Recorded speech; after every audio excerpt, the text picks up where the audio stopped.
Ok, je vois que c'est on. Ouais, c'est ok. Donc bonjour Olivier. Olivier, Bonjour Thierry. écoute, ça me fait plaisir de faire ce podcast avec toi depuis le temps qu'on se connaît en fait, depuis les débuts de Canal+. Tu étais une des premières fédérations et organisateurs de concours à être présentes sur le site web. Donc déjà, je tenais à t'en remercier.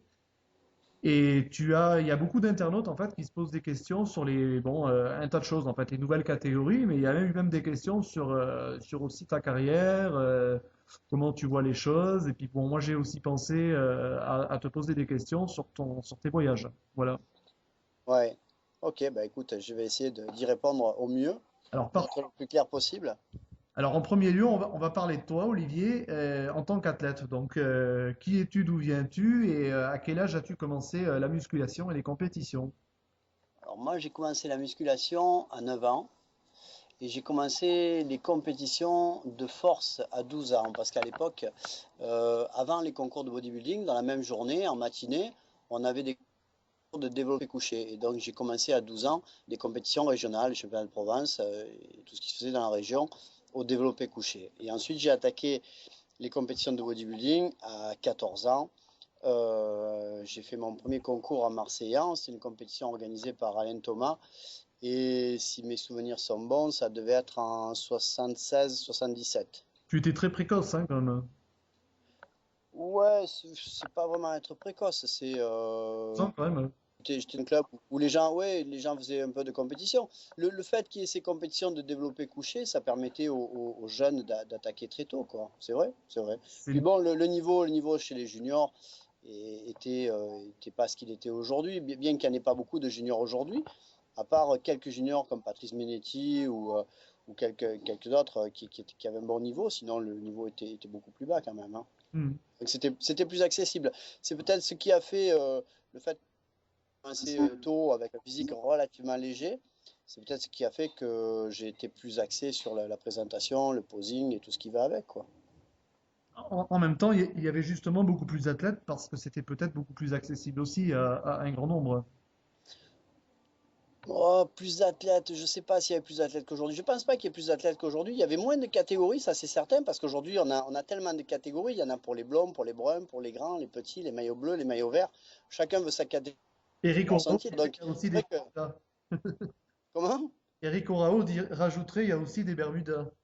Ouais, il y a aussi des Bermudas. Mais ça, le Bermuda, c'est une évolution qui va avec notre temps. C'est autre chose, le Bermuda. La multiplication des catégories, c'est un autre problème, et le Bermuda, c'en est un autre. La multiplication des catégories, ça a permis à des gens de faire de la compétition. Mais nous à l'ANABA, par exemple, on a quatre catégories de taille. Basta, quoi. Il y a pas plus de catégories que ça. Après, on a développé une filiale pour les légers, où il y a quatre catégories aussi, mais il n'y en a pas plus que ça. Après, partir sur des catégories moins de 62 500, etc. Franchement, s'il y a beaucoup de compétiteurs, pourquoi pas, mais avant tout, pour faire de la compétition, il faut qu'il y ait du monde dans les catégories, et ça, c'est un peu compliqué. Mais On voit d'ailleurs à ce sujet que même l'IFBB réfléchit pour les catégories moins de 75, moins de 80, et en fonction du nombre d'athlètes, déterminera justement le nombre de catégories à venir lors de la finale France. Donc c'est bon, ce que tu dis est ah, réel. moi, je trouve ça assez légitime dans la mesure où avoir des catégories avec deux ou trois athlètes, pour moi, c'est absurde. C'est pas faire de la compétition, ça. Faire de la compétition, c'est se mesurer aux autres. Après, le résultat, il est ce qu'il est. C'est pas le but final, quoi. Mais l'IFBB international a besoin de ces catégories parce que il y a beaucoup de monde, il y a des pays où ils ont besoin de petites catégories. Hmm. Mais nous, en France, pas vraiment besoin de ces catégories-là, quoi. Et c'est vrai que ce qu'ont mis en place l'IFBB en faisant des préinscriptions et en proposant aux gens de s'inscrire et de dire dans quelle catégorie ils vont tirer pour pouvoir mettre les catégories en place, c'est très bien parce que ça permettra d'avoir des catégories qui soient remplies et ça permettra aussi à l'organisateur d'anticiper sur l'achat des coupes, sur l'organisation de la compétition et pas mal de choses, quoi. Alors Olivier, je te propose qu'on continue sur ta carrière et on abordera un petit peu tout ce dont tu parles à l'heure actuelle un petit peu plus tard dans l'émission. Après avoir fait donc tes premières compétitions donc à 12-14 ans au départ de développer couché en fit de bodybuilding, Ouais. je sais que tu as ensuite été Monsieur Univers là-bas, quelque Oh non, j'ai pas, ça c'est autre chose. En fait, j'ai fait des concours jusqu'en 87 à l'IFBB. d'accord? Ensuite, j'ai eu des problèmes au genou et j'étais censé devoir arrêter carrément la musculation, la compétition et tout autre sport parce que les deux rotules abîmées. Et donc, j'ai arrêté quelque temps. Je suis parti, entre-temps, je suis parti à La Réunion où j'ai eu une salle, D'accord. où j'ai repris l'entraînement là-bas et j'ai bien fait parce que c'est ce qui m'a un peu sauvé les genoux de reprendre l'entraînement. Tu as fait un Et entraînement différent là-bas, des séries plus longues et plus légères, c'est ça peut-être, ou pas du tout? pas du tout, non. Non, j'ai repris au niveau des quadriceps, j'ai repris un entraînement assez lourd, assez court, avec des amplitudes réduites, avec un contrôle complet sur l'amplitude et sur la charge, avec des recherches au niveau des angles de travail de façon à ce que j'ai pas mal au genou. Et petit à petit, j'ai pu reconstruire un peu mes genoux et récupérer mes quadriceps, quoi. Est-ce que tu as dû avoir un travail très fort des ischios pour ton problème de quadriceps ou pas? Non, non, parce que en fait j'avais une chondropathie rotulienne sur les deux rotules, c'est-à-dire que j'avais une inflammation du cartilage rotulien. D'accord. Et en fait, j'ai fait un gros travail sur le vaste interne pour recentrer ma rotule. J'ai fait un gros travail aussi sur le droit antérieur pour donner un peu de l'air dessous, du travail statique. J'ai Ok, fait pas mal de choses et j'ai repris des squats qui est, à mon avis, un des moments les plus naturels qui est pour le travail des cuisses, quoi. ok, très bien. Voilà, donc moi j'ai repris l'entraînement à La Réunion. Je suis rentré de La Réunion en 91. 91, après j'ai remonté une salle sur la Ciotat et j'ai repris la compétition en 94. Mais en fait, j'avais repris la compétition en 93 à l'IFBB, mais franchement, j'avais plus la flamme. J'étais un spectateur dans cette compétition, je regardais les autres et j'avais rien qui me motivait dans cette ambiance et dans ce Mm. contexte. Et j'ai retrouvé le goût de la compétition à l'ANABA parce que j'ai retrouvé un contact plus humain, une chaleur, une ambiance à l'époque qui était beaucoup plus sympa. Et, euh, et j'ai préféré. 2 minutes, hein. Oui.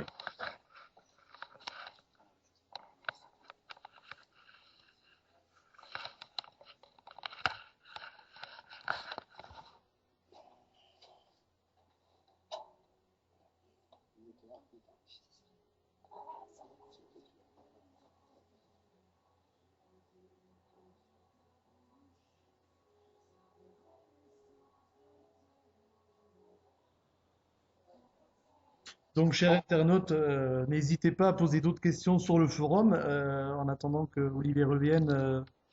Ah, je suis là. Ok. Euh, donc j'ai repris la compétition en 94 à l'ANABA, où j'ai gagné les championnats de France.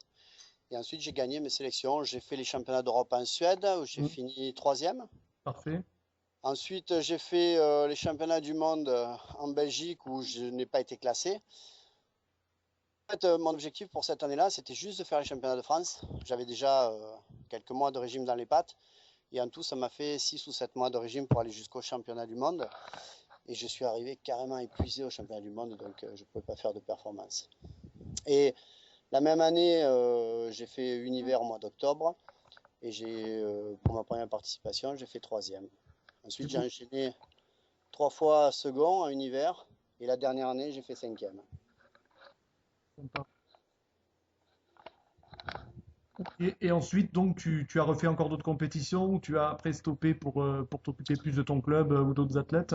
Non, en fait j'ai aussi gagné le championnat du monde en 96, j'avais oublié, Ah oui. excuse-moi.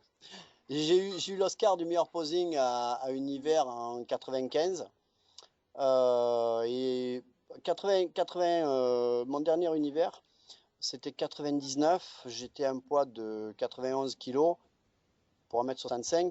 Et dans ces conditions-là, avec le physique que j'avais, si je pouvais pas enlever le titre, je pense que j'aurais pas pu faire mieux pour l'avoir. Donc, j'aurais pu le gagner 3 fois, le titre. C'est vrai que 99, le niveau était très haut, mais c'est comme ça. Je ne l'ai jamais gagné. Ok. Euh, Voilà. Et euh, après, j'ai décidé d'arrêter parce que je pense que j'avais fait le tour autour de de la ce que je question, ouais. pouvais faire, quoi, de potentiel. On se souvient de toi, tu avais fait un posing au Salon de Paris, je me rappelle, avec Nasser Sambati. Oui. Ben, c'était assez sympa en fait. Je trouve que tu dépareillais pas non plus. Je veux dire, bon, c'est sûr, ils avaient un volume plus important. Ouais, Nasser était à cette époque-là, il était à plus de 130 kilos sur scène. Il venait de gagner l'Arnold Classic. Mhm. Il était assez conséquent. Ouais. Bon, moi, j'avais un physique, on dira plus classique, quoi. J'étais aussi avec Ronnie Coleman, j'étais avec Sean Ray, j'ai fait moi aussi avec Corey Verson, avec Bob Paris, avec Tom Platz. Ouais, j'ai tourné avec pas mal de monde parce que j'ai eu la chance tout au long de mon parcours d'être au bon moment, au bon endroit, avec les bonnes personnes, quoi. Et j'ai pu participer à tous ces salons à Paris au patron de IFIT, Monsieur Champoussin à l'époque, D'accord. qui était très engagé dans le body, quoi. Ok, très bien. Et tu as conservé un bon souvenir en fait de ces champions? Tu discutes avec eux à l'époque? Est-ce que tu as gardé des contacts ou pas trop? Ouais, dans des contacts, non. Mais j'ai gardé de bons souvenirs, ouais. De très bons souvenirs parce que c'est toujours des expériences enrichissantes de voir ces gens-là fonctionner, vivre et voir dans quel état d'esprit ils sont et à quel niveau de motivation ils sont. Et ça c'est important parce que les gens qui s'entraînent aujourd'hui ne sont pas dans cet esprit-là, dans cette dynamique-là, quoi. Ils oublient des fois pourquoi ils sont à la salle. Les gens qui font de la compétition ne doivent jamais perdre de vue qu'ils sont là pour faire du volume, pour faire définition, de la qualité. Il faut qu'ils aient des objectifs concrets, précis et qu'ils ne les perdent pas de vue. Et c'est souvent le problème, c'est qu'ils perdent leurs objectifs de vue, quoi. Ok. Bon, on peut peut-être passer à la seconde partie. C'était pour te poser des questions en fait sur tes voyages aux États-Unis durant toutes ces années et parler aussi de ta vision du bodybuilding, donc notamment en France, mais par rapport à ce que tu aurais vu dans d'autres pays. Voilà. Bah, nous, les Français, on a une vision du body aux États-Unis. On a l'impression que là-bas, c'est le sport roi. Moi, le peu que j'ai vu, j'ai l'impression que ça reste quand même un microcosme qui est dominé par certaines personnes, certaines marques, certains organismes. Et ça va pas beaucoup plus loin que ça, quoi. Mais les Américains ont l'intelligence de créer du business, de créer de, de- de- des événements, de faire de l'argent. Ils ont des revues, il y a une solidarité entre les fabricants de matériel, les fabricants de produits diététiques, les entraîneurs, les fédérations, les organisateurs, qui fait qu'il y a un marché et ils arrivent à vivre de ça.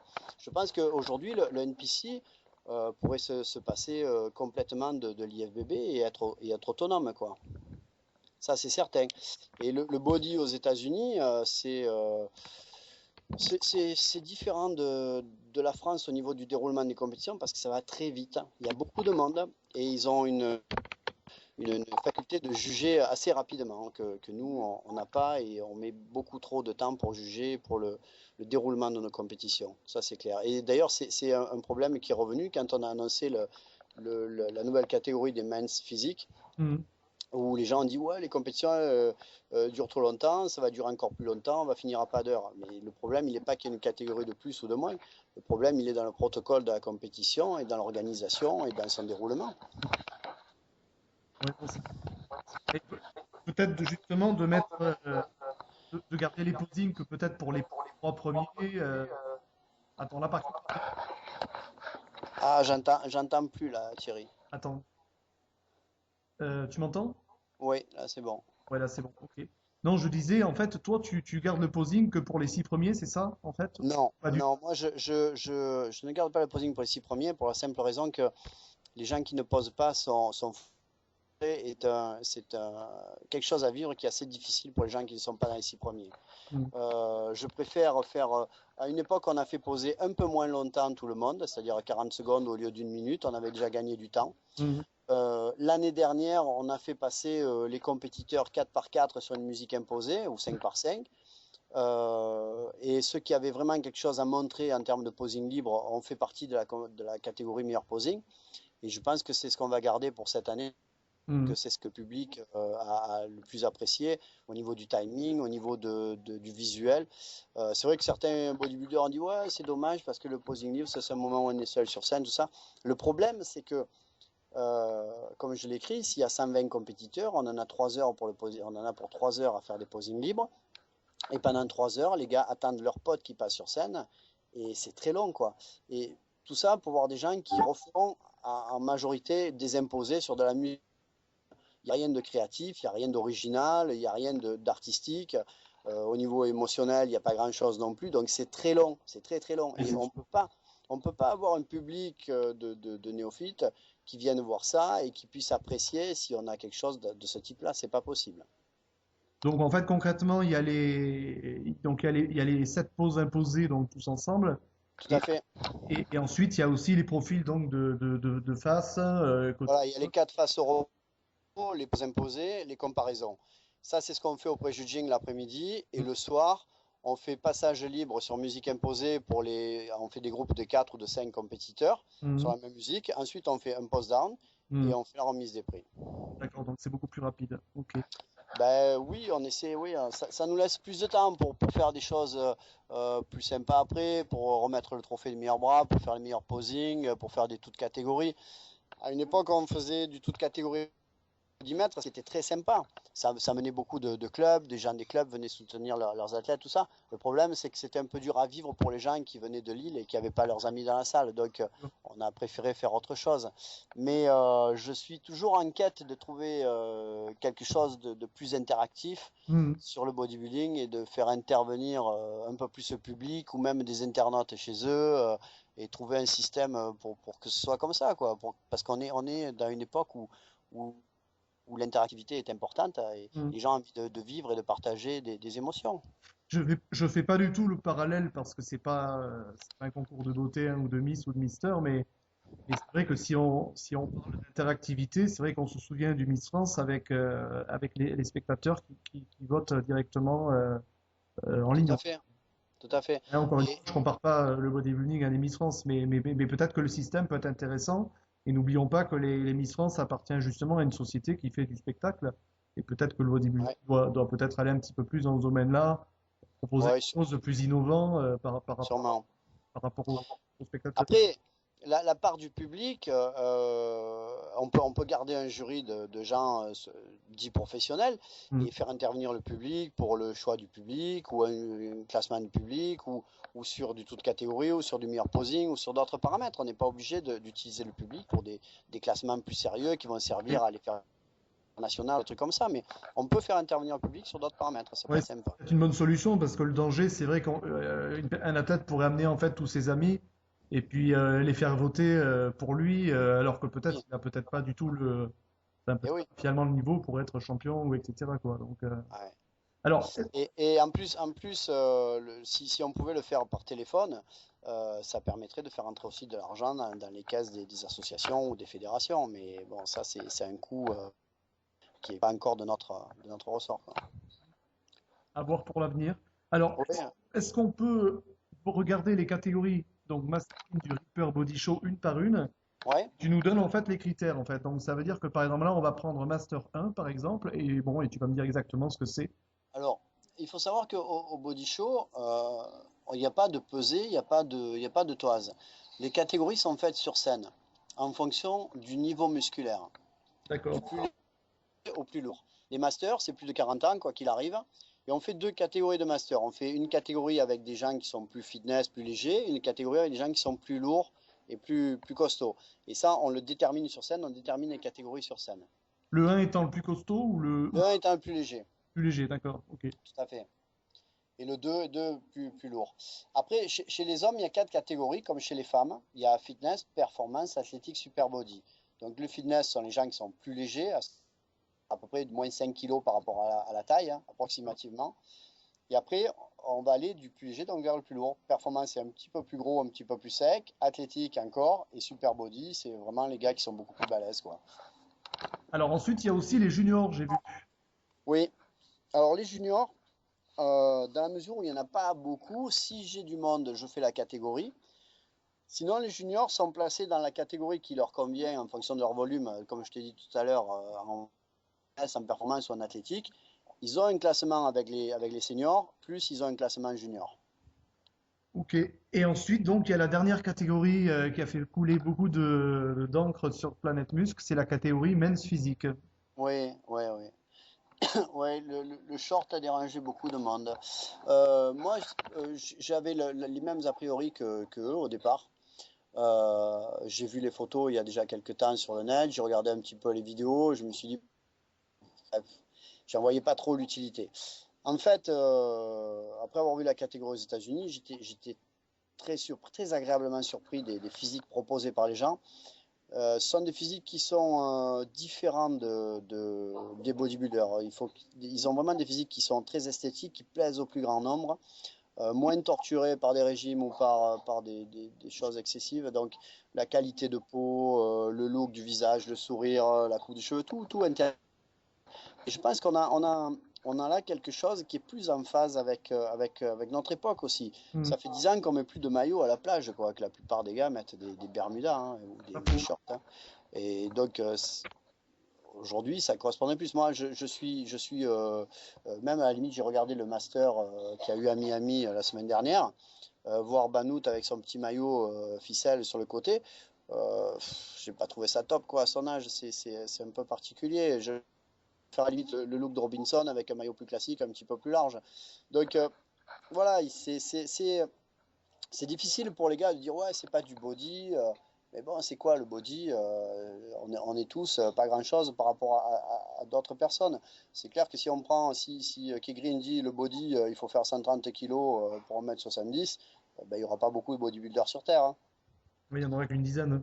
Voilà, c'est ça. Le body, c'est quoi? Le body, c'est un état d'esprit, c'est un entraînement qui par les salles et la musculation, c'est une hygiène alimentaire, c'est de la rigueur alimentaire avant les compétitions et après le résultat final est montré sur scène. Après qu'il soit montré en caleçon ou en maillot, ben, chacun son truc. Le protocole de compétition n'est pas le même, hein. Hmm. J'ai pas l'impression qu'il y ait eu autant de gens réfractaires sur la catégorie bikini, quoi. Alors, il y a eu des débats, mais je pense que tu les as, je dis pas loupés, mais tu étais Ouais, je les ai loupés, ouais. sur le forum. En fait, il y en a eu énormément aussi, en fait. Ouais. Il y a des personnes qui ont, À la limite, il y a des personnes, en fait, qui ont commencé tout simplement à dévaloriser le bikini en disant, ça y est, c'est un concours de beauté, un concours de maillot, et n'importe qui peut être bikini. Je veux dire, on a une petite chance, en fait, c'est que lorsque cette catégorie a été mise en place, donc à l'IFBB, on a simultanément eu Nathalie Mur, en fait, on va dire, qui a été, je crois, championne de France, je ne veux pas dire de bêtises, et qui non, non, elle n'a pas été championne de France, Nathalie Mur, non. Elle donc, a gagné un concours parce, Floride parce que je crois quand elle était amateur. parce qu'il n'y avait pas encore de championnat en France, en fait, non, c'est ça? Non, il n'y a pas le championnat de France, mais même, je ne sais pas si elle serait rentrée dans le circuit français. Le fait est elle est passée par une compétition que Eric Favre sponsorisait aux États-Unis, qui était Oui. organisée par Davana Gado, et qu'elle a remporté. Voilà, c'est tout. Et au final, bon, elle a quand même montré un physique relativement mince, Mm. découpé mais pas trop, qui rentrait vraiment on va dire Dans le critère. dans le critère bikini. Donc finalement, Ouais, les gens ont quand même vu que c'était un autre type de physique que les Miss Figure, que le fitness, ou les ouais. fitness comme on les voit en France. Donc ils ont quand même constaté qu'il y avait quand même aussi du travail derrière et que ça méritait le respect, je veux dire. Donc, Ouais, mais on est quand même entre les men's physiques, le physique de ces gars-là et le physique des Miss Bikini, il y a un monde quand même entre les deux, hein. On n'a pas le physique des men's physiques en un an ou 2 ans de salle, quoi. C'est non, pas, je suis je d'accord. que ce soit possible. Alors qu'on voit des filles qui ont 4 mois de salle tirant en bikini. Je pense que la comparaison, au niveau du protocole, on peut faire la comparaison. Au niveau des physiques, il n'y a pas Parce de que comparaison entre les deux, hein. ouais. Ah, je crois que j'ai perdu le son. Alors moi je t'entends, hein. Ah, moi, je n'ai pas entendu tes dernières remarques. Oui, donc je disais en bikini, il y a peut-être la comparaison avec le men's fitness, peut-être sur la beauté, la présentation, la qualité de la peau, des cheveux, peut-être sur Oui, ça. Mais au niveau volume, effectivement, ouais, enfin, j'ai vu aussi les photos que tu as postées et j'en avais posté déjà il y a 2 ans sur Planète Muscle. hmm, Effectivement, tous les mecs ont des bons physiques et c'est les mêmes que l'on oui, retrouve dans les Men's RX, Fitness RX et toutes ces revues US où on tout voit à des fait. mecs qui ont un super physique. On a Ouais, d'ailleurs un mec qui fait pas ce genre de concours et qui est français qu'aux États-Unis, c'est Julien Gros et bon, peut-être que tu seras d'accord. Il rentre un petit peu dans cette catégorie, on va dire. ouais, il rentre tout à fait dans cette catégorie. C'est aujourd'hui, quand on le regarde, ça fait pas rire, hein. Il a un physique qui est très, très, très, très, très chouette, quoi. Ouais, il a un très beau physique, ouais, c'est Et très. on ne devient pas comme ça en 2 ans d'entraînement, forcément. Non, Donc voilà. Donc, non, non, il y a quand même, au-delà du Bermuda, il y a quand même une somme de travail et de la rigueur et derrière, parce que pour avoir la sangle abdominale et la qualité qu'ils ont, on ne peut pas passer à côté d'un régime, quoi, c'est pas possible. non, c'est sûr. On parlait tout à l'heure de l'aspect beauté, justement. Donc, concrètement, Je pense que cette catégorie, tu es un petit peu le premier à l'inaugurer en France, mais c'est peut-être une catégorie que l'on pourrait retrouver à l'IFBB par la suite. Enfin, je ne sais pas si. Bah, c'est une catégorie qui a été mise en place par le NPC. Comme je t'ai dit tout à l'heure, le NPC a quand même son autonomie et pas mal indépendante de l'IFBB. Je pense que dans la mesure où ça fonctionne au NPC, je pense que l'IFBB le mettra en place et ça leur revient de droit, quoi. Bah, écoute, moi je trouve que enfin personnellement, hein, en tant que personne un petit peu extérieure au sujet, je trouve que c'est vraiment intéressant parce que ça permet aussi de te placer en France un petit peu comme un précurseur et enfin beaucoup d'internautes ont critiqué, mais après ils ont quand même dit, après 8 pages de débat, attendons de voir Oui, et ensuite on jugera. En même en temps, fait, hein, en même temps, c'est vrai que pour une première, il faut aussi être prudent. Il y aura oui. peut-être pas de suite le même niveau, évidemment, qu'au NPC. Non, non, non, c'est sûr, là, on Ouais, parle du haut niveau, au départ, il faut laisser le temps un petit peu aux choses et les choses se mettent en place peut-être. bien sûr.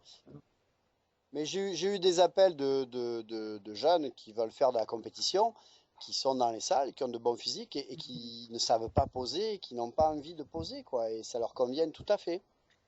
Alors, le men's fitness, pour en revenir à cette catégorie plus particulièrement, comment ça se présente? Quelles sont les épreuves? Y a-t-il aussi des poses imposées? Y a-t-il les 7 poses imposées du bodybuilding ou pas? Non, non, non, pas du tout. Est-ce que tu peux nous en dire plus? Parce que honnêtement, je pense que sur Planète Plus, on peut avoir des internautes intéressés par ce genre de choses. Donc, Ouais. j'aimerais pouvoir apporter des réponses, disons, assez claires par rapport à ça. En fait, il y a pas du tout de pause. Les gars restent carrément au repos. Ils vont marcher sur scène, ils avancent en front de scène, ensuite ils vont parcourir le devant de la scène devant le jury, ils se replacent et ils retournent à leur place, quoi. Ça va très vite, c'est un peu comme en figure ou en bikini, quoi. Mhm. Et il y a une gain de temps qui est assez conséquent dans la mesure où il n'y a pas pas de comparaison, ça va assez vite, quoi. Mhm. Ça permet d'avoir, si tu regardes les résultats du national américain qu'il y a eu il y a quelques mois, là, ou il y a un mois, tu regarderas les catégories, tu as 30 à 50 gars par catégorie, quoi, et ça va assez vite, hein. Ok, donc ce passage dure combien de temps? Une minute en fait, avec tous les athlètes en même temps? Un athlète qui rentre et qui parcourt la scène, on va dire, allez, une minute tout compris, c'est-à-dire en comptant les transitions, Mhm. et son passage et sa mise en place, ça fait beaucoup même, peut-être un peu moins, donc ça va aller très vite. Ensuite, il y a les 4 faces au repos, les 2 faces au repos, il n'y a même pas 4 faces, c'est face dos euh, au repos, et après on les appelle en comparaison, et puis voilà. Alors les comparaisons, comment ça se présente exactement? Donc là, en fait, il y a un premier passage donc, où les athlètes marchent Ouais, et il y a déjà une première vision donc, des juges. Et ensuite, donc, il y a les 2 faces, donc devant et de dos. c'est ça, Et ensuite, donc, troisième parcours, ils sont comparés les uns aux autres. Que c'est doivent-ils ça. faire exactement en fait? Pareil, ce sera des comparaisons face dos. Après, c'est vrai que du fait qu'il y ait très peu de pauses et qu'il n'y ait pas grand-chose à faire, Mhm. c'est difficile de faire sortir une personnalité, du charisme. Donc c'est à eux à se mettre en avant de façon à ce que ça reste assez sobre, mais que ça puisse un peu mettre en avant leur personnalité, quoi. Ça peut être un petit peu par le visage, par la coiffure, un Tout petit à peu fait, par tout à fait, par la démarche, par la position, par le look général, tout ça, quoi. Ok. Quel va être le nombre de points attribués? Enfin, c'est peut-être quelque chose que vous n'avez pas encore décidé parce que c'est pas encore fait, mais est-ce que vous savez le nombre de points, par exemple, sur le physique, la présentation, le sourire, Alors, coiffure, look je, je- général? je pense, je pense que pour cette année, on va partir un peu comme on fait en body sur un jugement global. Mhm, Et je pense qu'on va se permettre de débattre avec le jury des choix qu'on aura fait pour élire ensemble le vainqueur et le classement qui va suivre. Plutôt que de prendre des feuilles par juge, de faire le total à la fin, mhm. je pense qu'on va se donner un peu de temps pour mettre la chose en place et que tout le monde soit imprégné du concept. Et qu'une fois que la catégorie sera passée, on va se réunir un petit peu avec le jury pour discuter des choix de chacun, Mhm. des arguments de chacun et pour trouver le meilleur compromis dans tout ça. Ok. Là, tu t'attends à trouver des athlètes à peu près de quel rapport poids-taille en fait? J'en ai aucune idée. Je pense pas que ça ait vraiment de l'importance. Ça va être l'aspect général. Je pense pas que, justement, il faut pas faire l'erreur de partir sur un jugement où le volume et la définition seront prioritaires. Ça, c'est une erreur qui a été faite en body fitness chez les filles pendant des années. Et c'est qu'on est arrivé aujourd'hui, il y a des catégories body fitness où les filles sont striées avec une masse musculaire importante, une vascularité importante. Mm. Et on a été obligé de mettre en place après une catégorie Miss Figure. Et quand la catégorie Miss Figure évolue, on met en place une catégorie bikini et ainsi de suite. Non, je pense qu'il faut que justement au niveau des critères de jugement, on ne soit pas axé sur le volume ou la définition. On a un peu ce genre de jugement quand on fait le tout de catégorie pour WFF, c'est-à-dire pour les catégories dont on a parlé tout à l'heure, Oui, oui. fitness, performance, athlétique, super body, Mhm. c'est pas forcément le super body qui gagne, hein. J'ai eu des années où ce sont les hommes fitness qui ont gagné, hein. D'accord. Donc après, c'est le jury doit pouvoir juger des gens avec des volumes différents, mais avec des qualités différentes. Sinon, à Olympia, quand il n'y avait qu'une catégorie, ça aurait été dur de faire un classement aussi, Mhm. quoi. Je pense qu'on est capable de juger des gens avec des physiques différents quand même. Ok, ça dépend aussi un petit peu de l'ossature de la personne, en fait, peut-être aussi. Ça va dépendre de l'ossature, ça va dépendre aussi de la catégorie, parce que la catégorie elle-même donne une dominante, une direction dans les jugements. Dans le men's fitness, non, men's physique, en fait, hein. C'est men's physique, ouais. Le men's physique, je dis des bêtises, c'est pas men's fitness. Dans le men's physique, en fait, il n'y a qu'une seule catégorie, donc. Qu'une seule catégorie. Aux États-Unis, ils ont des catégories de taille, donc c'est Ok. pas des catégories de poids, donc il n'y a pas de rapport taille-poids ou quoi que ce soit. Mais nous, pour commencer, on fera une catégorie unique. Bon, très bien. Alors, on pourra revenir dans le reste de l'émission sur le Reaper Show si tu as encore des choses qui te viennent à l'esprit. Mais je te Hmm. propose que l'on parle actuellement donc des jugements et critères à l'IFBB, mais au niveau mondial, justement sur les fitness bikini figures, Ouais. et aussi parler de la nouvelle catégorie de l'IFBB, athlétique fitness. Donc, je ne sais pas si tu as vu, j'ai mis une petite news sur Planète Muscle. Athlétique, Athlétique ça se fait fitness. qu'en Europe, ça c'est une démarche européenne. Ah, c'est une démarche européenne. Donc, je rappelle juste aux internautes ce que c'est. Donc, il y a trois rounds. Un premier round traction et dips, un deuxième round rameur sur concept 2 et troisième round posing. Qu'est-ce que tu penses donc de cette nouvelle catégorie et avoir un petit peu ton avis général sur les fitness bikini figure. Voilà. Sur cette nouvelle catégorie, je pense pas grand-chose parce que j'ai pas trop regardé, j'ai pas trop suivi.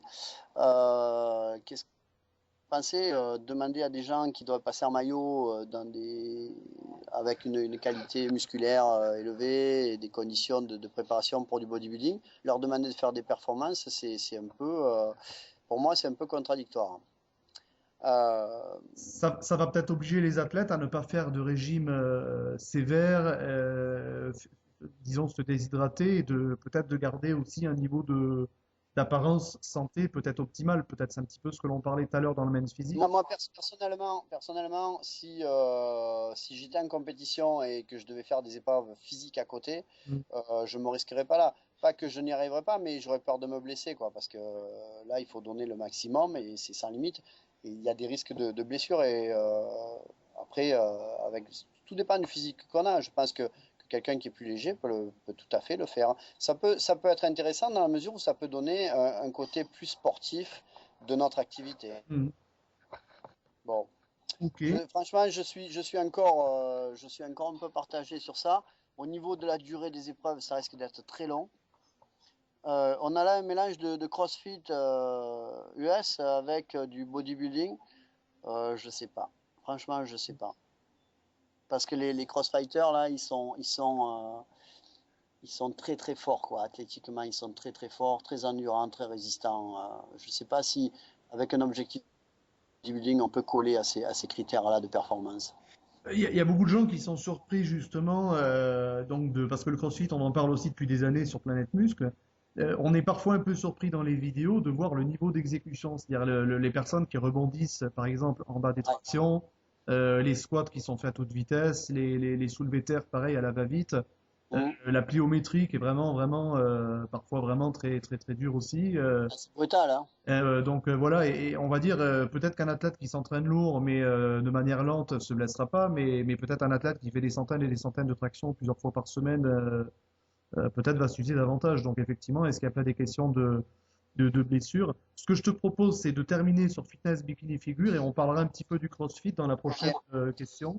En fait, Alors les figures, c'est un ouais, sujet qui est assez complexe, hein, parce que bon, le Miss Figure, c'est quand même une compétition qui est propre à l'IFBB. Mhm. Dans les autres fédérations, on appelle du body fitness avec des critères qui sont plus body que fitness quand même. Mhm. Mais l'IFBB a su préserver des physiques féminins en instaurant le Miss Figure et en mettant des limites au développement musculaire.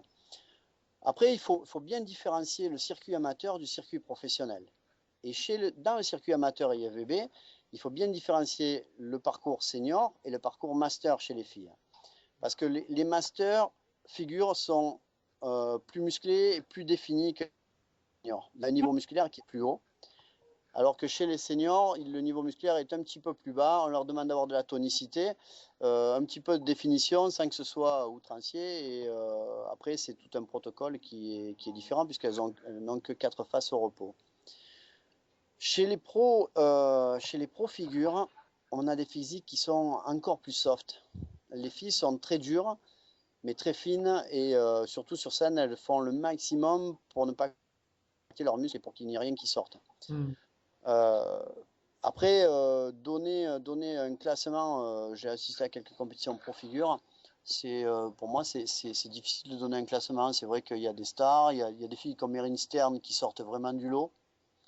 Après, derrière, c'est pas, on pourrait changer le classement, ce serait pas un scandale. Bon, après, le système pro IFBB US est un système, comme je t'ai dit tout à l'heure, qui est un système pour faire du business, où ils font de l'argent, ils travaillent, où ils mettent des gens en avant pour porter les marques, pour porter les fédérations. Et voilà, quoi. Donc, il faut être dans ce système-là pour arriver à se classer aux États-Unis. C'est de bonne guerre, quoi. Alors, on a l'impression que le figure et le bikini remplacent pratiquement totalement le fitness. C'est-à-dire qu'on voit de moins en moins de compétitions fitness professionnelles, donc avec des exécutions acrobatiques, gymniques ou chorégraphiques. Ouais, moi j'ai la catégorie fitness avec les parcours acrobatiques, hein, j'ai jamais trop compris pourquoi on a mis en place cette catégorie parce que ça ne reflète pas du tout ce qu'on fait dans les salles, quoi. Mhm. Le côté gymnique, c'est très beau, c'est très sympa, mais c'est plus au niveau de la culture des pom-pom girls américaines ou alors des gymnastes des pays de l'Est. Mhm. Et nous, chez nous d'ailleurs, on n'a pas grand monde qui puisse faire ça, mais ça ne reflète pas du tout notre activité Mhm. dans la salle, quoi. C'est pas notre activité, ça. Ça peut refléter un petit peu peut-être l'aérobic artistique que l'on peut voir dans les clubs enfin dans les cours collectifs, peut-être fitness, peut-être un petit peu quoi. Mais Dans l'aérobic artistique, oui, de compétition, mais pas dans les salles, hein. Moi, j'ai mm, personne qui fait ça chez moi, hein. mm. Et aujourd'hui, on n'en voit pas beaucoup non plus. C'est quelque chose qui a marché un peu dans les années 80, début 90, mais après, ça a beaucoup moins marché, hein. On voit plus trop. C'est beaucoup moins médiatisé aujourd'hui, quoi. Voilà, Et c'est ça. c'est une catégorie à part. Les filles sont un petit peu plus musclées au niveau physique, mais après, le côté chorégraphique, ça limite pas mal de choses quand même, hein. On a eu Laurence Sarrazin qui avait quand même été championne du monde et professionnelle, qui avait quand même fait disons, de très bons résultats. Mais Ouais, ça demande aussi des efforts chorégraphiques conséquents. Je me souviens qu'elle avait le coach je crois, de Bruno Vandelli, je crois que c'est ça, si je dis pas de bêtises. Enfin, ouais.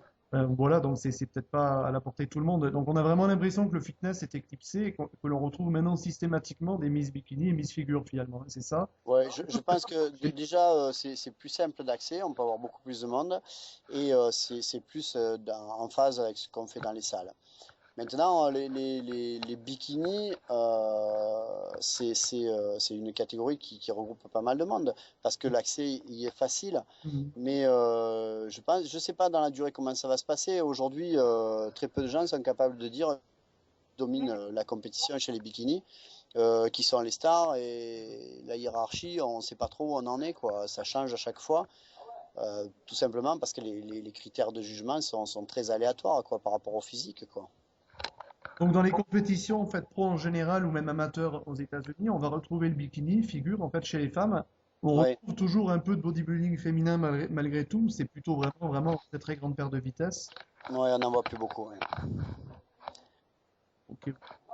On Bon, en voit oui. parce que c'est plus dans l'air du temps, parce que le problème il faut que les salles puissent proposer aussi un produit qui corresponde à ce que les gens demandent, quoi. Et c'est difficile d'avoir une fille très musclée dans une salle et de garder un atout commercial avec la salle. Il faut être réaliste, quoi, avec ça. Hmm. Ok, donc tu as encore quelque chose à ajouter sur les fitness, bikini, figure et la catégorie athlétique fitness chez les hommes ou c'est bon? Non, non, je pense que après, c'est vrai qu'il y a des gens qui accrochent pas, il y a des gens qui vont dénigrer parce que le niveau musculaire est moins haut. Mais il y a beaucoup chez les figures, il y a quand même beaucoup de travail, il y a beaucoup de diète. Moi, je Hmm. vois par rapport à Marie-Pierre, quoi, quand on rentre en préparation, on a 5 mois, 6 mois de diète, 6 mois de travail. Même si c'est compliqué parce qu'il faut quand même assurer les cours de gym, la vie de Hmm. famille, le travail à la salle. Et puis bon, Marie, elle a pas 20 ans non plus, donc Hmm. on fait au mieux, quoi. Mais ça demande quand même beaucoup d'investissement. Hmm. Donc, je pense que chaque catégorie d'athlètes, même chez les hommes fitness qui viennent au body show, même si ce sont des gens qui sont dits légers, ils sont souvent en bout de course au niveau du régime. Ils sont allés au maximum de ce qu'ils pouvaient faire. Et quand ils sont sur scène, ils font le même concours qu'un gars qui fait 120 kilos, hein. C'est Hmm. la même chose. Ok. Alors maintenant, justement, je voulais ton avis sur le CrossFit en fait. Disons sur la méthode en elle-même et peut-être de potentiels risques de blessure en fait. Bon, moi, le CrossFit en lui-même, je trouve que c'est plutôt intéressant, mais les plusieurs activités, donc à la fois disons musculaires et cardiaques. Endurance cardiaque, ouais. Mais bon, c'est vrai que j'ai été un petit peu surpris de voir que c'était un petit peu la course à la répétition à tout prix. Donc, bon, moi de mon côté, j'aime bien les performances, hein, c'est pas le problème. Mais je fais pas mal de mouvements avec mon poids de corps. Mais c'est vrai que tout d'un coup, si c'est pour faire des tractions 3 fois par semaine en rebondissant les bras tendus, enfin, Ouais. je me pose la question Mais quand même de savoir si c'est bien ou pas. Et c'est vrai que j'ai toute une petite expérience là-dedans parce que j'ai passé un de mes 2 diplômes au CAF de Montpellier et il y avait à l'époque pas mal d'athlètes des perchistes notamment, qui faisaient Mhm. pas mal de mouvements pliométriques, mais justement sur des tractions, en faisant rebondir les bras. Ouais. C'est vrai que sur le moment, on gagne peut-être un petit peu en performance, peut-être, hein. Il y a pas eu vraiment d'études là-dessus pour le prouver, en fait, hein. Mais par contre, les blessures étaient légion à ce moment-là. Il y a pas mal d'entraîneurs qui, par la suite, ont commencé à mettre le haut là et expliquer que même faire des squats, des quarts de Ouais. squat sauter à 220 kilos quand on fait 75 ou 80 kilos, c'est peut-être pas très cohérent. Même si par ailleurs, Ouais. on gagne un peu d'explosivité, quoi. Je vois pas trop Bah, moi, je pense il faut dissocier encore là l'aspect compétitif Mhm. et de l'aspect professionnel de ce qu'on peut faire dans les salles. Mhm. C'est clair que l'aspect compétitif, c'est quelque chose qui est traumatisant, comme tous les sports Oui. de compétition. Ça demande de l'engagement et ça rencontre un gros succès aux États-Unis, hein. Il y avait une compète de CrossFit à Dallas, hein, au mois d'août. Il y avait vraiment énormément de monde, quoi. C'était impressionnant. Ça se passe en Euh, extérieur d'habitude ou alors dans une salle fermée? Comment ça se... Alors là, il y avait un grand hall pour l'Europa Show à Dallas, et ils avaient pris une partie du hall sur lequel ils avaient mis des portiques avec des parcours et du matériel, et ils l'ont fait là, quoi. Ils l'ont fait dans le même hall. Alors c'était un événement on va dire, où il y avait que du CrossFit ou alors c'était pendant l'organisation d'un autre Grand Prix de bodybuilding? Ah, c'était pendant l'organisation de l'Europa Show, de l'Europa Show professionnel qui a eu à Dallas au mois d'août. Ok, parfait. Donc il y avait aussi des sports de combat, un peu comme à l'Arnold Classic à Columbus au mois de mars, hein. Ça regroupe un peu toutes les activités. Et il y avait des grosses équipes qui venaient pour faire des compétitions de CrossFit. Alors moi, je suis un peu d'accord sur le fait de la violence et des possibilités de traumatisme sur les compétitions de CrossFit. Mm. Maintenant, je pense que cette approche de l'entraînement, au niveau de l'approche globale, au niveau du choix des exercices de base, des exercices éducatifs, des exercices dits plus naturels. Je pense que c'est quelque chose qui pourra changer notre image des salles de Mm. musculation. Parce qu'on aura une approche plus sportive et plus globale et plus athlétique. Ça ne va pas se faire du jour au lendemain, mais je pense que c'est une bonne chose. Et d'ailleurs, on commence à voir en France des salles qui vont faire que du CrossFit. Alors il y a une salle qui s'est montée près de Montpellier et c'est vrai que je m'étais dit que ça serait bien de les contacter pour aussi faire un podcast avec eux, pour faire quelques Ouais, vidéos, voir après aussi sur la durée, voir, disons, essayer de voir un athlète CrossFit, bon, au bout de 2, 3 ans, est-ce que concrètement il se blesse ou pas? Mais c'est vrai que le potentiel, en tout cas sportif, athlétique et musculaire, est pas inintéressant, quoi. Donc, tout à fait. je trouve. En coaching, c'est une approche d'entraînement qui est très intéressante parce qu'on énormément d'intensité Hmm. et avoir pas mal de rentabilité, mais sans se blesser parce on va garder quand même le contrôle au niveau de la technique, quoi. Exact. Donc Euh, c'est une approche d'entraînement qui me plaît beaucoup aujourd'hui. Tu te verrais bien un jour peut-être rajouter le CrossFit en concours à ton show éventuellement? Ah, mais on y a pensé déjà. Mm. Ça, j'y pense depuis un moment déjà. Mais après, il faut des portiques, il faut du matériel. Et on n'est pas encore prêt à lancer ce truc. Et puis, je pense qu'on n'aurait pas assez de monde. Dans l'immédiat, on a les strongman qui vont venir encore cette année comme l'année dernière. Ils ont eu un super accueil du public culturiste. Franchement, ils font un truc épatant. Ils sont un peu isolés comme les bodybuilders. Et cette année, ils reviendront et j'espère qu'on pourra les mettre encore plus en avant et faire quelque chose d'encore plus sympa, quoi. Et en plus, avec ce qu'ils font eux, on peut faire de l'interactif, c'est-à-dire que tout le monde peut participer, se Mm. tester sur la marche du fermier ou sortir le camion ou des trucs comme ça, quoi. Mm. C'est très sympa. Ouais, c'est une bonne idée. Mais c'est clair que le CrossFit, ça serait bien. Mais comme je l'ai dit sur Planète, moi ce que j'aimerais, c'est qu'un jour, on ait un week-end où on fasse un championnat de France des sports de salle, quoi. Mm. C'est-à-dire dans les sports de salle, on aurait des compètes d'aérobic, comme tu l'as dit tout à l'heure, on aurait du CrossFit, on aurait du powerlifting, on aurait de l'haltérophilie, on aurait de la force pure, et les strongman, on aurait du bodybuilding, et si un jour on arrive à mettre en place un championnat de France qui regroupe les sports de salle, avec tous les gens des salles licenciés dans cette fédération, je pense qu'on sera loin devant certaines grosses fédérations qui s'imposent aujourd'hui.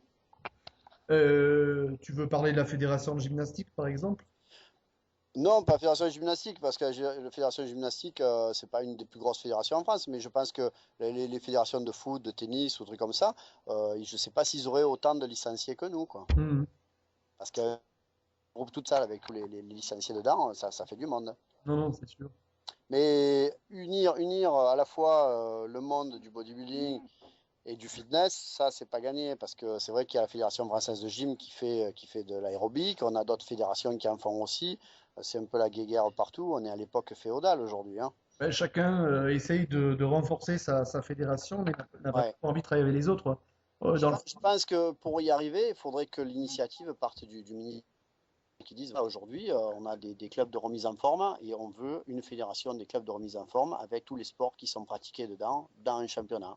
Oui, donc toi, Et tu penses à eux, qu'il y à, a plus à eux à efficace. imposer au niveau national euh, justement ce Mm. concept-là, quoi. Ouais, je comprends.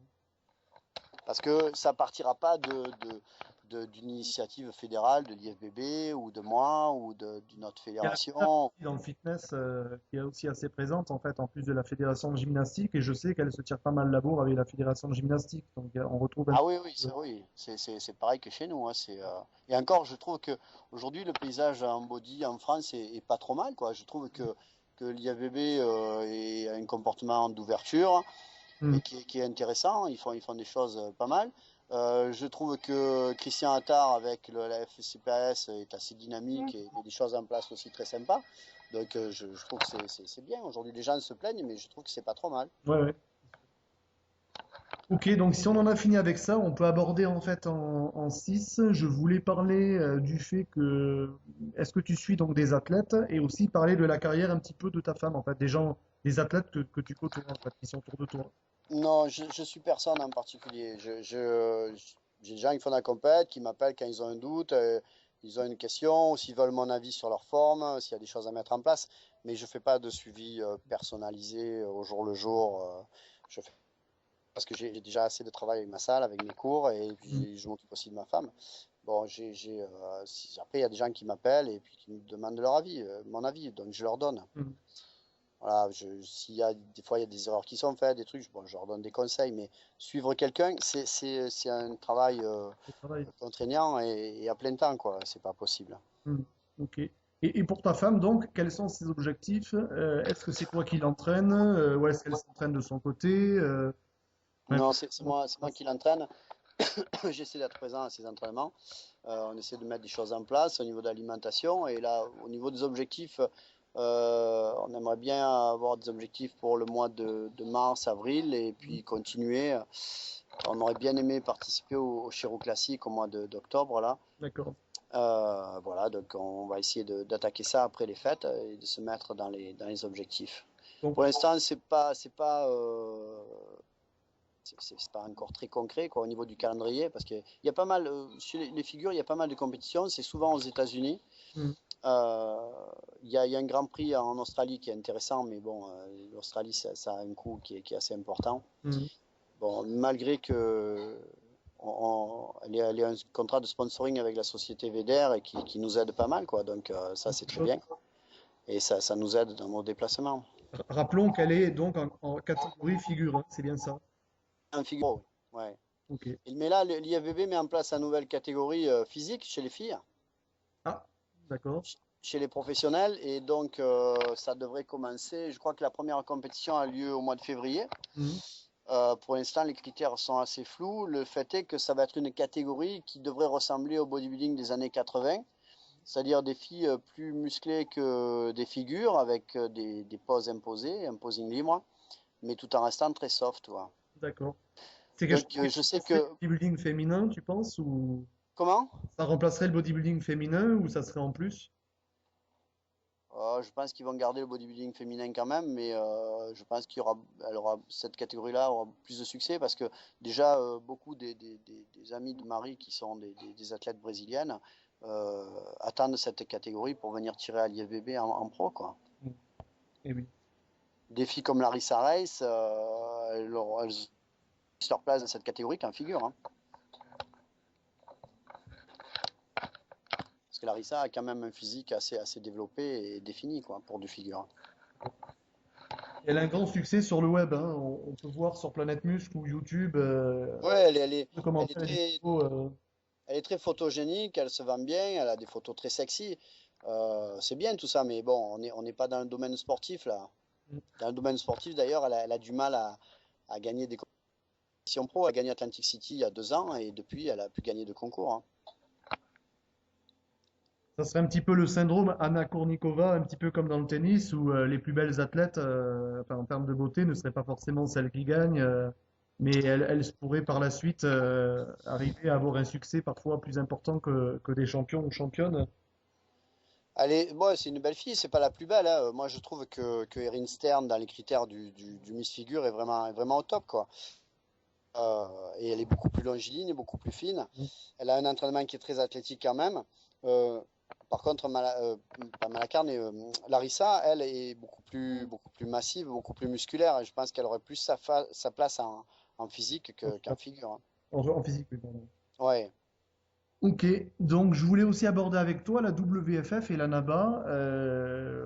Quelle en est un petit peu la radioscopie en France et quels sont les projets à venir en France et dans le monde en fait? Alors, moi, la NABA, quand les instances fédérales internationales m'ont demandé de reprendre un NABA en France, j'ai repris ce poste de représenter un NABA en France parce que je voulais pas qu'il y ait quelqu'un qui se mette encore à créer une fédération, une association avec des quarts de finale, des demi, des finales, et encore un truc qui crée la pagaille sur le paysage français. Donc moi, je dis ok, je reprends ce truc, mais je mets en place un grand prix qui sera ouvert à tout le monde, sans distinction de fédération, et les gagnants pourront venir faire les concours internationaux à la NABA, tout simplement. La NABA, c'est quand même la plus ancienne fédération. Le Monsieur Univers, c'est le plus ancien concours international qui existait. D'ailleurs, toutes les autres fédérations appelaient leur championnat du monde Monsieur Univers. Mhm. Ça reste le concours amateur le plus populaire. Si on parle à quelqu'un d'Arnold Schwarzenegger dans la rue, il va vous parler de Monsieur Univers, il ne vous parlera pas de Monsieur Olympia. Personne ne connaît Olympia dans la rue. Je me suis toujours demandé pourquoi la Donc, NABA avait pas gardé le copyright de Monsieur Univers finalement, non? Puisque tout le monde n'a ben, le copyright de Monsieur Univers, je ne sais pas si c'est possible. Et déjà, ils n'avaient pas déposé la NABA. Mhm. Donc, quand ils ont exclu certaines personnes de la fédération il y a quelques années, on a vu une seconde NABA se créer. Mhm. Et parce que justement, ils n'avaient pas déposé le nom et ils ont été obligés de faire des procédures pour récupérer le nom, ce qui a été fait aujourd'hui. Ok. Mais après, déposer Univers, je pense que c'est un peu compliqué. L'Univers appartient à... Non. Bon, ok. Donc en France, en fait, il y a une sélection donc NABA, mais aussi WFF, c'est ça? Tout à Si je dis fait. pas de Ouais, bêtises. Donc au Reaper Show, qui est un grand prix ouvert à tout athlète licencié ou pas dans une fédération. tout à fait. Et donc les athlètes de l'IFBB peuvent aussi donc participer on va dire, Bien sûr, bien sûr. Les athlètes appartiennent à personne et tout le monde peut venir. Après, l'IFBB a dit à ses athlètes que les athlètes qui faisaient de l'international à l'IFBB n'avaient pas le droit d'aller faire d'autres finales des championnats de France dans notre fédération. Donc le règlement, il est clair. Les athlètes qui vont à l'IFBB doivent le savoir et l'appliquer. Mhm. Et ensuite, euh, ils ont quand même autorisé, l'année dernière, ils ont autorisé Coralie Marquiseau à faire une démonstration, Peter Foucault à faire une démonstration. Moi, si j'avais la fille à Mario Valero qui était dans le prix, moi j'entretiens de très bons termes avec l'IFBB, je ne suis pas un concurrent. Bien sûr. Moi, si je peux aider l'IFBB en France ou qui que ce soit d'autre à faire du body, c'est très volontiers, quoi. J'ai pas de problème à ce niveau-là. Après, l'IFBB France est obligé d'appliquer le règlement qu'il aurait décrit par la Fédération internationale. Et c'est là où ça complique les choses parce que Ce que j'allais ils ont quand rappeler, même. c'est que, Ils ont, c'est que souvent, quand il y a l'application du règlement en France de manière normale, souvent les internautrales, mais bon, c'est un petit peu le cas dans tous les pays du monde, on va dire, hein. Il n'y a pas de. oui, oui, mais bon, c'est vrai que le règlement de l'IFBB international est compliqué. Aujourd'hui, c'est difficile de trouver de l'argent pour faire fonctionner les associations et les fédérations. Hmm. Et l'IFBB, il faut reconnaître que l'IFBB, avec tous les concours internationaux ils ont un coût de fonctionnement qui est important, quoi. Donc c'est vraiment très compliqué. Ok, donc si on en a terminé avec tout ça, on peut peut-être passer aux questions des internautes.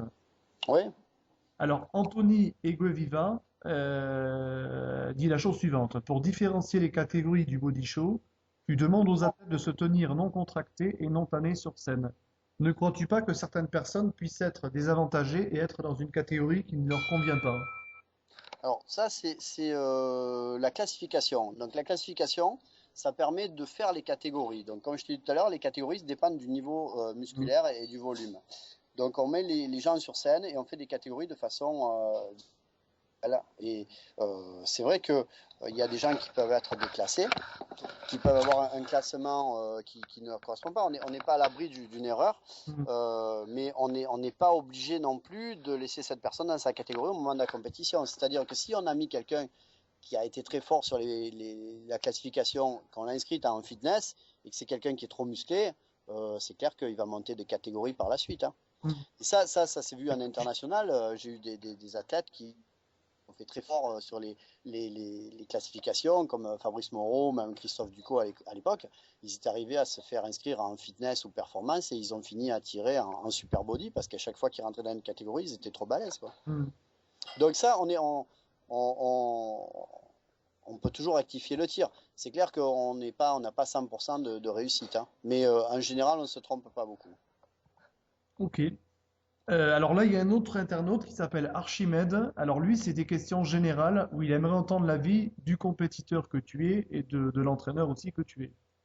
Alors, il cite une déclaration du regretté Serge Dubré. Serge Dubré qui dit: Je ne lis jamais les revues culturistes, je les feuillette et regarde simplement les photos car je sais par expérience qu'elles sont remplies de mensonges et il faut bien mettre quelque chose sur ces revues, que ce soit vrai ou faux. Le plus souvent faux car la culture physique n'est pas aussi complexe que ça et après tant d'années, tout a déjà été dit donc les revues ne se vendraient plus. Cette affirmation va dans le sens de ce que je pense. Donc là, c'est Archimède qui parle. J'ai l'impression que l'on complique beaucoup trop notre pratique de la culture physique et que ceux qui réussissent le mieux sont ceux qui restent avec un entraînement basique. J'aimerais donc ton avis sur ce point et si tu es du même avis, quelles seraient les grandes lignes de cet entraînement basique selon ton vécu d'entraîneur et de compétiteur? Je partage un peu le point de vue de Serge sur tout ce qui se fait aujourd'hui en musculation, Hmm. sur physique.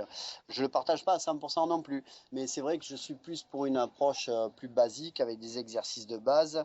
Quand je vois certains coachs à la télévision donner le détail au millimètre pour le placement ou le truc, moi, vous m'excusez pour le terme, mais j'appelle ça des enculeurs de mouches, quoi. Hmm. Euh, je pense que quelle que soit la technique, quelles que soient les choses mises en place, la chose la plus importante, c'est la capacité d'engagement de l'athlète sous les barres et dans.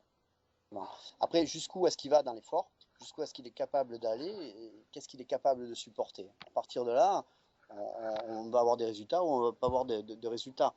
Euh, je suis pour une approche de l'entraînement qui est assez basique au niveau du choix des exercices, au niveau de l'intensité.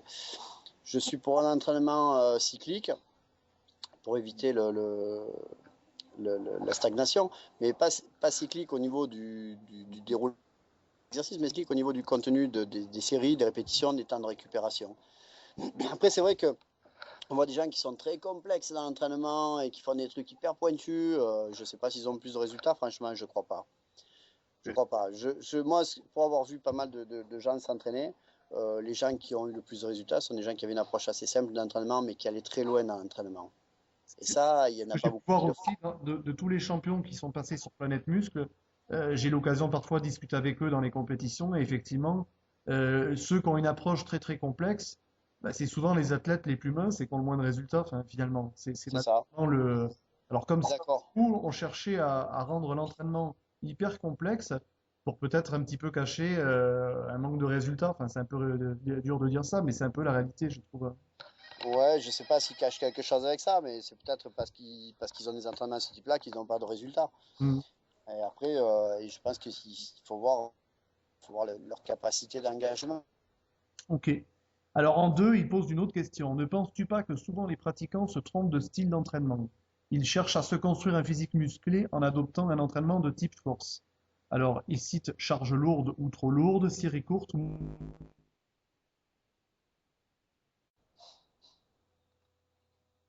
Ok, donc là, ça réenregistre. Donc, Olivier, donc on a été coupé.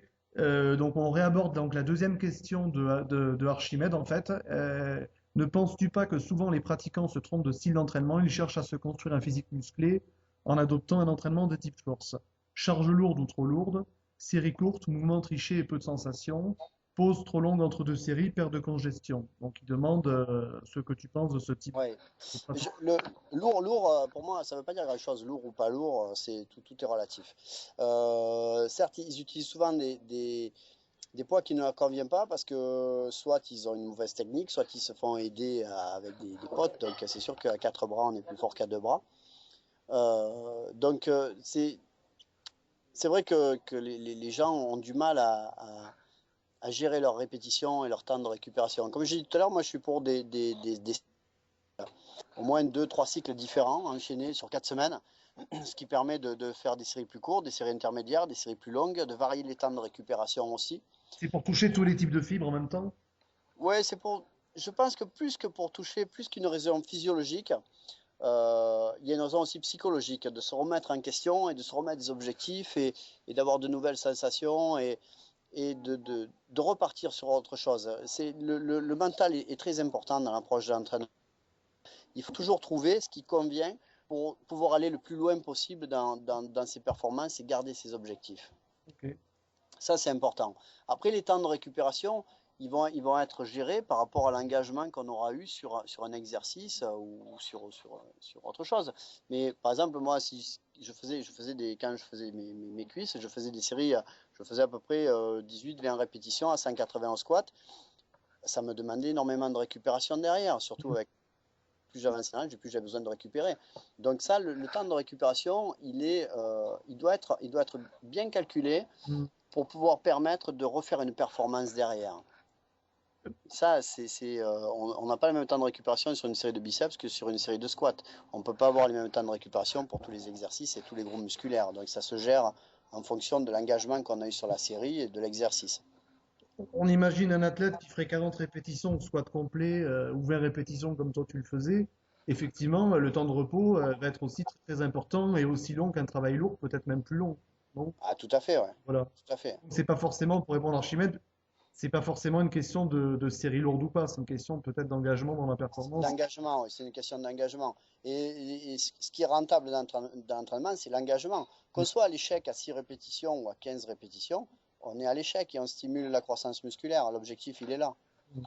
Ok. Alors, une autre question, Maximas, donc de Planète Muscle, demande un retour un jour d'Olivier à la compétition.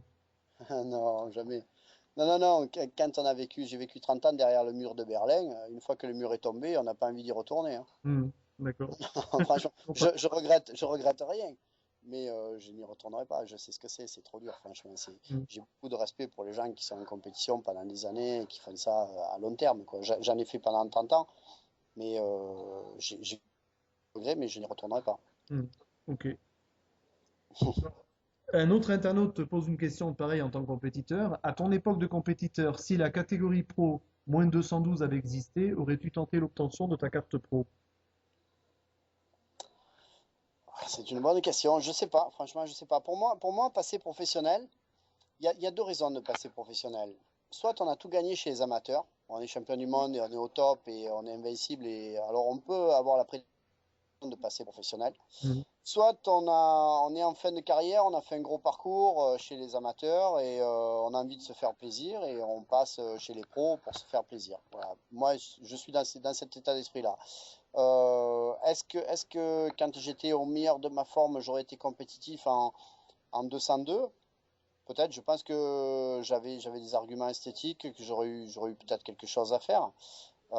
Franchement, je ne sais pas si j'aurais fait la démarche. J'aurais peut-être fait la démarche après avoir gagné l'hiver, mais je ne l'ai pas gagné. Ok. Alors, il y a une autre question donc de Super Mario. Alors, il relie tes propos tenus dans un sujet où tu parles, tu sais, du championnat de France des sports de salle. Donc, Oui, tu disais, pour revenir sur des propos que j'ai tenus il y a longtemps, donc je te cite, hein, moi je rêve d'un championnat de France des sports de salle avec du body sous toutes ses formes, du fitness aérobique, des cours géants de step, de combat, des powerlifters, des haltérophiles, des strongman, du crossfit, des compétitions de rameur indoor.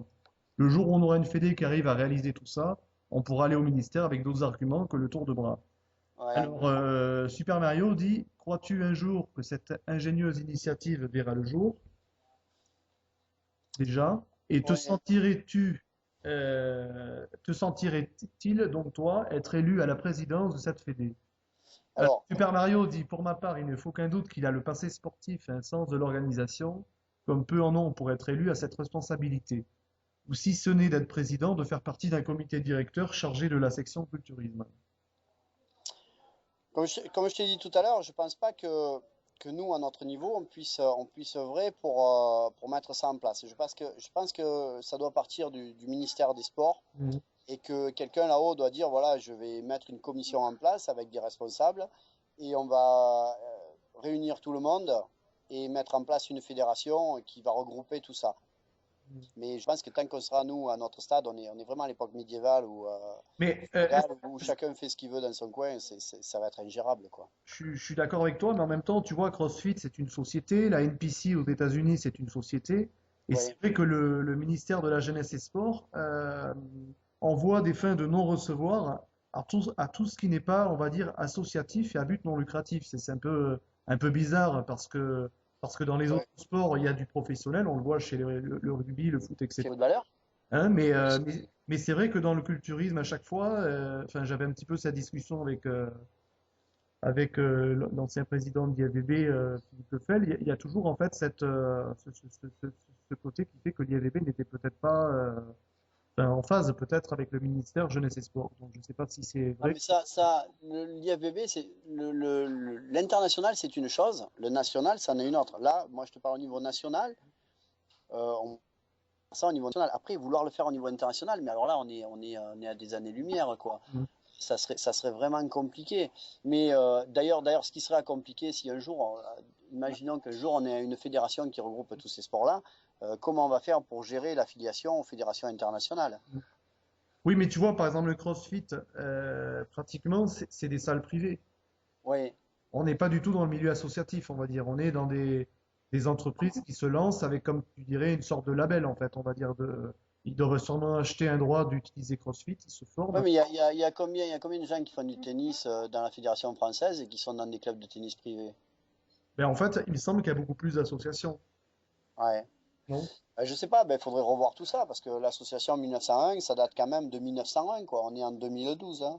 Et oui, oui, donc c'est assez Donc, c'est différent. vraiment un Ouais. truc type propre à la France, quoi. Pour moi, l'association 1901, c'est vraiment quelque chose dans l'or qui empêche les gens, les jeunes qui veulent faire carrière dans le sport de façon professionnelle de pouvoir travailler correctement et gagner leur vie.